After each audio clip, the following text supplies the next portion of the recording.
Future గా దాన్ని ఏమంటున్న భాషలో అంటే పార్ట్ టైం ఆపర్చునిటీ. ఏమంటున్నావు?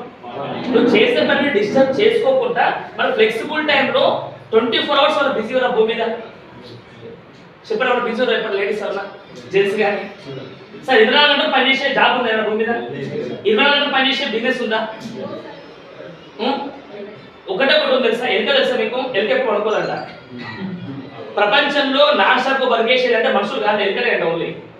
కోడి నిద్ర ఉంటుంది కానీ ఎలుక నిద్ర చూసేకే మీరు కాబట్టి సూచనలో ఎప్పుడు అయిపోతుంది, అదంతా ఈజీగా వెళ్ళిపోతామట.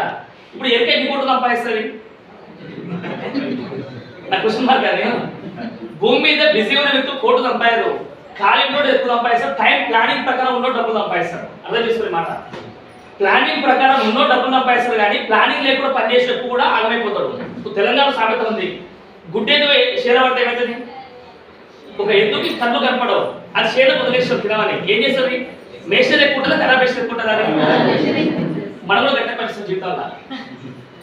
రియల్ చెప్పాలంటే జాబ్ అనేది నా భాషలో అంటే జాబ్ తప్పని చెప్పాను. జాబ్ అనేది అంటే అవసరాలు నిలబెడతాయి. ఇల్లు కూడా చెప్పలేదు, ఓన్లీ ఖర్చులో నీ మాత్రం ఫుల్ఫిల్ చేసుకోవచ్చు. అది ₹1,00,000 వస్తే ₹1,00,000 కమిట్మెంట్స్ ఉన్నాయి. నువ్వు ఏ జీతం వచ్చినా కూడా జీతం ముందు అయిపోతుందా నెల ముందు అయిపోతుందా? సార్ జీతం ముందు అయిపోతుంది నెల ముందు అయిపోతుందా? ఈ విషయాన్ని మేమే కరెక్ట్ చెప్తారా? ఎందుకంటే మెయింటైన్ చేసిన మొత్తం వాళ్ళే కాబట్టి ఇట్లా పాల bill, current bill, water bill, ఈ 3 బిల్లు చాలా 10,000 ఎక్కుతాను. ఇప్పుడున్న కరెంట్ ఏంటంటే నేను ఎందుకు ఎవరికి తప్పని చెప్పట్లేదు. ప్రతి ఒక్క వ్యక్తి ఖచ్చితంగా మనకు చేసే పని మనకు లైఫ్ లేదు అనిపిస్తుంది క్లియర్గా. అది ఎప్పుడు తెలుసు అంటే నాకు దెబ్బ తగిలితే అర్థమవుతుంది, ముందు తెలియదు. అది దెబ్బ తగిలింది కాబట్టి రియలైజ్ అయ్యాం. ఈ బిజినెస్ అందుకే పార్ట్ టైం స్టార్ట్ చేసిన. 20 లక్షల్లో ఇన్కమ్ తీసుకుంటున్నాం. నేను సంపాదన కాదు, 3 లక్షల ఇన్కమ్ సంపాదించిన చాలా మంది తయారయ్యారు. వాళ్ళు తయారు చేసినాం. నేను తయారు చేశానంటే వాళ్ళు తయారని చెప్తాను. అందుకని వాళ్ళు రెడీ ఉంది కాబట్టి వాళ్ళు హెల్ప్ చేస్తున్నాం.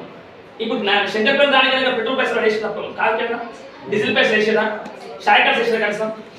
బయట వాచ్మెన్ షాయ్ పైసలు అడుగుతున్నారు. నేను అడుగుతున్నట్టు అడుగుతాను కదా, మీరు తెలిసి సాలంటున్నాను అంతే. శంకర్పల్లికి వెళ్ళి ₹1,00,000 ఇచ్చిన వ్యక్తులు, కాలు ఉన్న వ్యక్తులు తయారైతే చాలా హ్యాపీ అంటున్నాను. ఎందుకంటే ఏ తండ్రికైనా ఏ ప్రాణంగా ఉంటుంది? పిల్లలు పుట్టిన ప్రాణంగా ఉంటుందా? పిల్లలు ప్రయోజకుల ప్రాణంగా ఉంటుందా? నేనైతే మీరు పుట్టిరు కానీ ప్రయోజకులు కాలేదు అంటున్నది. ప్రయోజకులు అయితే బాగుంటుంది చెప్తుంది అంతే.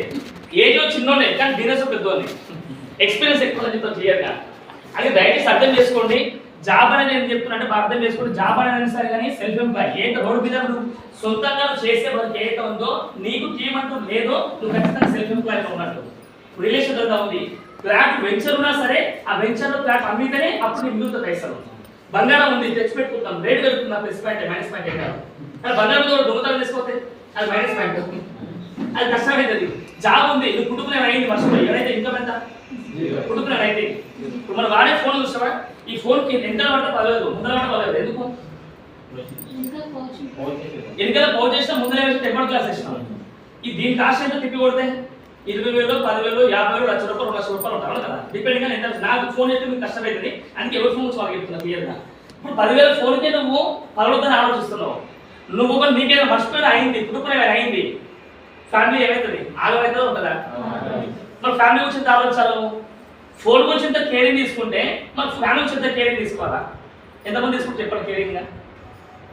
వెజిటేబుల్స్ జైన్ కావడం ఇంపార్టెంట్ కాదు. వెజిటేబుల్స్ ఎందుకు చేయను? ఫస్ట్ ఏం చేస్తున్నాం, అసలు డబ్బులు ఎట్లా రావాలా?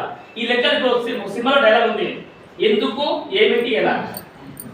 ఇది పర్ఫెక్ట్ క్వశ్చన్స్. ప్రపంచంలో ఎన్ని బుక్కులు చదివినా, ఎన్ని లక్షల బుక్కులు చదివినా, లక్షల మీటింగ్లు విన్నా, లక్షల మోటివేషన్ స్పీకర్స్ ఉన్నా కూడా అవన్నీ నథింగ్. నీ దగ్గర ఎందుకు స్టార్ట్ చేసావు బలమైన కారణం లేకపోతే నువ్వు ఎన్ని రోజులు చేసినా కూడా స్టాండ్ చేసి సెకండ్ ఒకటి ఉంటుంది. సైకిల్ దొక్కుతుందా స్టాండ్ చేస్తావు, ఎంత దూరం పోతుంది? నువ్వు ఎందుకు బిజినెస్ స్టార్ట్ చేసావు తెలియకపోతే నువ్వు ఎన్ని రోజులు బిజినెస్ లో ఉన్నా, నువ్వు బయట ఏ పని చేసినా ఏం చేసినా లైఫ్ మొత్తం కాదు. నువ్వు జాబ్ చేస్తున్నావు, జాబ్ లో ఏం క్లారిటీ రావాలా? 20,000 వస్తుందని సరిపోతుంది కదా. బంగారం కొట్టున్నావా, బట్టలు కొట్టున్నావా కరెక్ట్గా, పిల్లలకైనా పర్సనల్ పైసలు ఇస్తున్నావా, కలిసి వైఫ్ షీల పైసలు కలిసి కట్టిస్తున్నావా అంటే ఇస్తుండొచ్చు. కానీ నేనేమాట ఏంటంటే అంత మన డ్రీమ్స్ ఫుల్ఫిల్ చేసుకోలేము. అవసరాల కోసం, ఫుడ్ కోసం మాత్రం మన కోసం చెప్తున్నారు. నేను ఎవరు తప్పని చెప్పడం ముందే చెప్తాను, తప్పని చెప్పట్లేదు.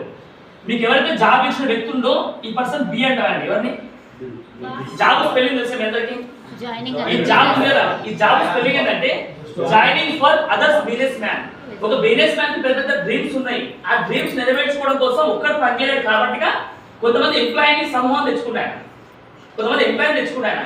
ఆ ఎంప్లాయీ పని చేస్తూ ఉంటారు, 8 hours 10 hours పని చేస్తారు.